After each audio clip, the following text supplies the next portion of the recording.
Tatay kasama yung kanyang mga anak. Ako, yan na yung alon. Nako.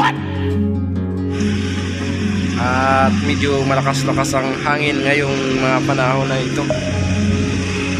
Yung isang barko nga ay nandun na nakaangkurahe.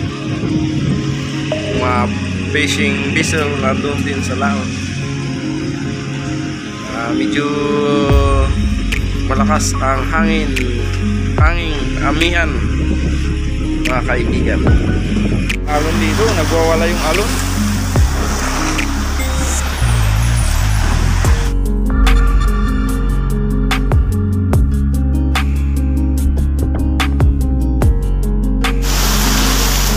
So welcome to Kuya Ram's vlog, mga idol. Nandito tayo ngayon sa Dalampasigan. Makikita nyo ang hampas ng alon sa Dalampasigan. At nakaka-enjoy panoorin, mga kaibigan. Waiting for the waves.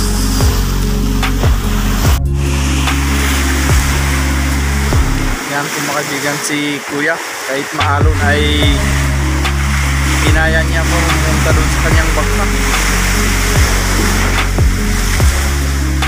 Siya ay papalaot pa rin kahit maalo na. Ito ang kanyang mga alalay, tatlong mga anak niya.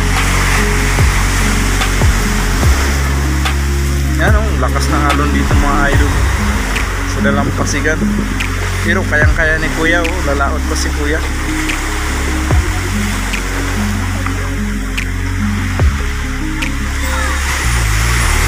Tingnan natin paano takasan ni Kuya ang mga alon.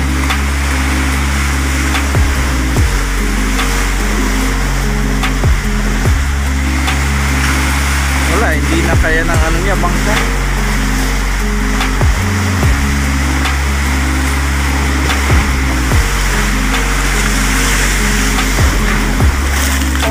Pati dito sumasampa mga kaibigan ng alon. Dala ng mga malalaking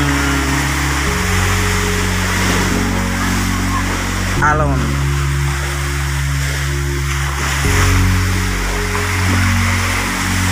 Lalapit lang si Kuya dito sa ano, tabi, lalang-ilang yan, oh.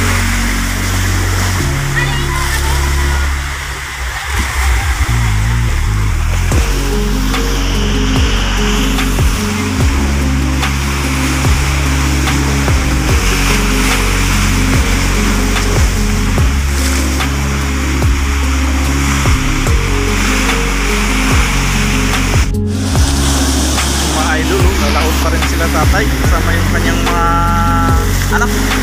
Ako, yan na yung alon. Nako, kayang-kaya oh. Baliwala na yung alon. Oh, kita nyo naman, ang galing talaga oh. Idol na idol. Wala na, doon na sila palaot na. Tingnan nyo yung alon dito, nagwawala yung alon.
Dapa, Siargao Island.